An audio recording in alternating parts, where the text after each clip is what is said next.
नमस्कार मित्र, DCC batch आपण जी चालू केलेली आहे त्याच्यामध्ये आपण वेगवेगळे शिक्षक घेतलेले आहेत. हे या दुसरं लेक्चर माझं.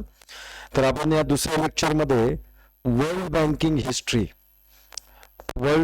History for DCC and bank exams जेवढ्या असतात त्याच्यामधल्या आपण संपूर्ण हिस्ट्री पाहणार आहोत याच्यामध्ये, या लेक्चरमध्ये आजच्या संपूर्ण.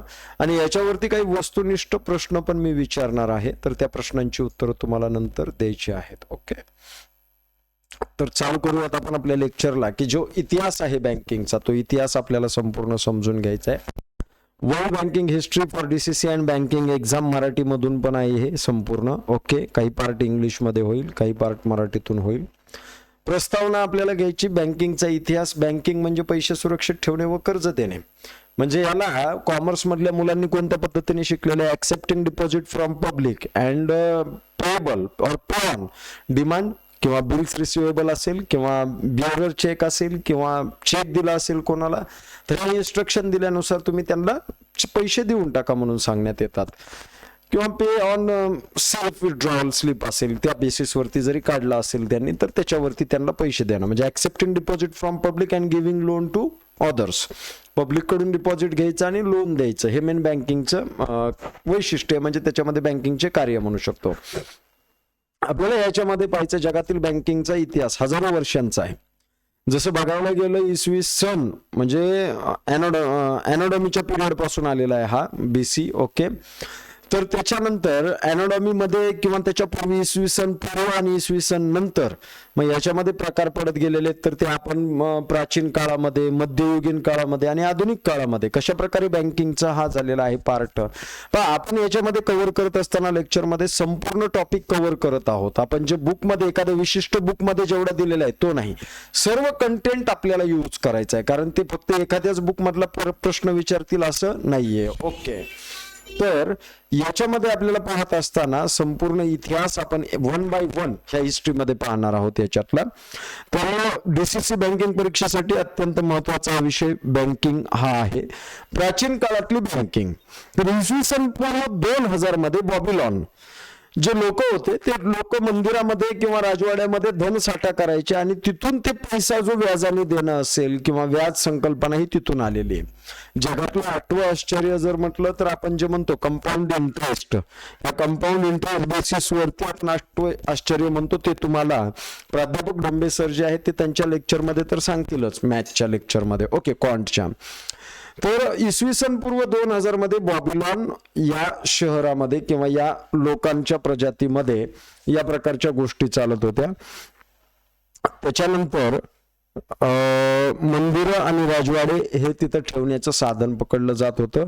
कर्ज आणि व्याज संकल्पनेची सुरुवात इथूनच झालेली होती याच्यामध्ये. ओके, जवळ पुढच्या ग्रीक व रोमन बँकिंग काय होती? ग्रीक्समध्ये जे बँकर्स होते म्हणजे जो कोणी पैशाचा व्यवहार करत असेल त्या बँकर्सला ग्रीस लोक ट्रॅपेजिटाय म्हणायचे. म्हणजे ट्रॅपेजिटाय हे लोक त्या बँकर्सना म्हणजे ग्रीस मधले लोक बँकर्सचा जो कोणी व्यवसाय करत असतील त्यांना ट्रॅपेजिटाय म्हणत होते. हे लक्षात ठेवा फक्त, आपल्याला एखाद्या मार्कासाठी ऑब्जेक्टिव्ह क्वेश्चन आला तर महत्वाचा पडेल त्याच्यामध्ये. रोमन लोक त्यांना आर्जेंटारी म्हणायचे. धनादेश व क्लिअरिंग पद्धती ग्रीक मधून चालू झालेली आहे.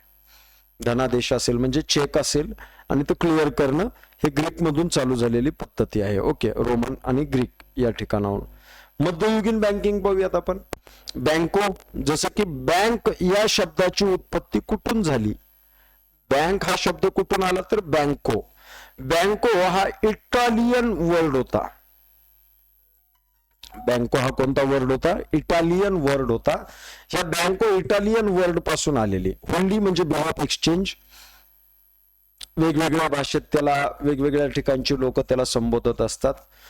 तर हे इटलीचीच देण आहे. आणि मेडिसी बँक 1397 साली स्थापन झाली.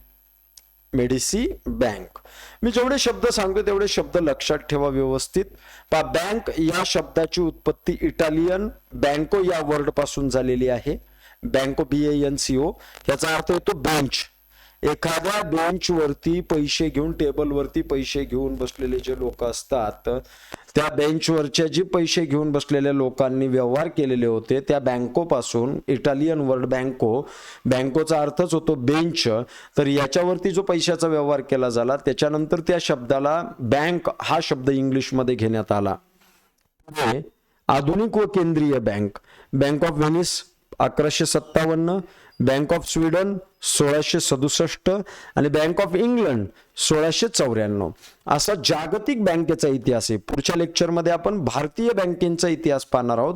ह्या बँका या आत्ताच्या याच्यामध्ये वर्ल्ड बँकिंग हिस्ट्री पाहतोय आपण त्याच्यामध्ये. ओके, तर या 3 बँका, बँक ऑफ व्हेनिस 1157 सालीची स्थापना आहे, बँक ऑफ स्वीडन 1668 सालीची स्थापना आणि बँक ऑफ इंग्लंड 1694 सालची स्थापना त्याच्यामध्ये. IMF व जागतिक बँक. IMF म्हणजे तुम्हाला हे म्हणू शकतात तुम्ही इंटरनॅशनल मॉनिटरी फंड, आणि वर्ल्ड बँक जागतिक बँक त्याच्यामध्ये आंतरराष्ट्रीय आर्थिक स्थिरता ह्या बँकांमार्फत पुरवली जात असते. दोन्हींची स्थापना 1944 सालीच आहे.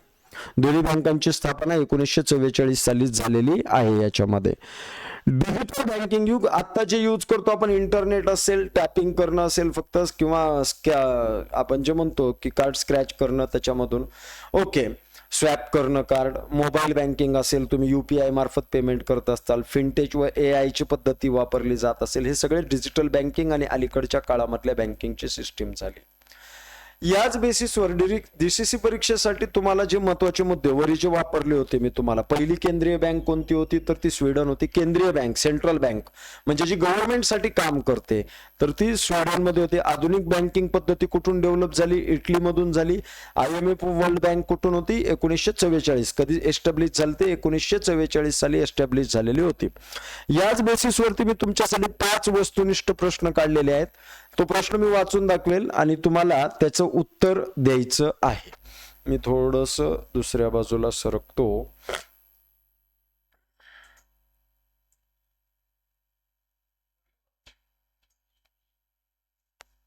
या 2 मिनिटं बसा फक्त.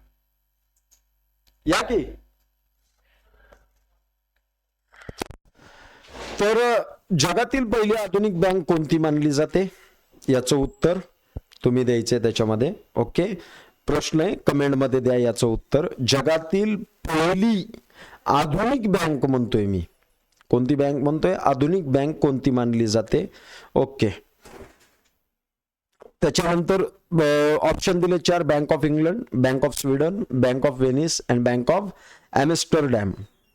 त्याच्यानंतर दुसरा प्रश्न, याच्यावरती 2 प्रश्न विचारले जातात तुम्हाला DCC बँकेत. ओके, बँको या शब्दाची उत्पत्ती कोणत्या देशातून झाली? हा एक प्रश्न विचारला जाईल. किंवा बँक हा शब्द कोणत्या शब्दापासून आणि कोणत्या देशाच्या शब्दापासून आला? याच्यावरती एक प्रश्न विचारला जाऊ शकतो तुम्हाला त्याच्यामध्ये. ओके, पुढचा प्रश्न आहे, जगातील पहिली केंद्रीय बँक कोणती आहे? जगातील पहिली केंद्रीय बँक कोणती आहे? Bank of England, Bank of Sweden, Bank of Venice and Bank of France. चौथा प्रश्न, आंतरराष्ट्रीय नाणेनिधी म्हणजे IMF, आंतरराष्ट्रीय नाणेनिधीची स्थापना कोणत्या वर्षी झाली?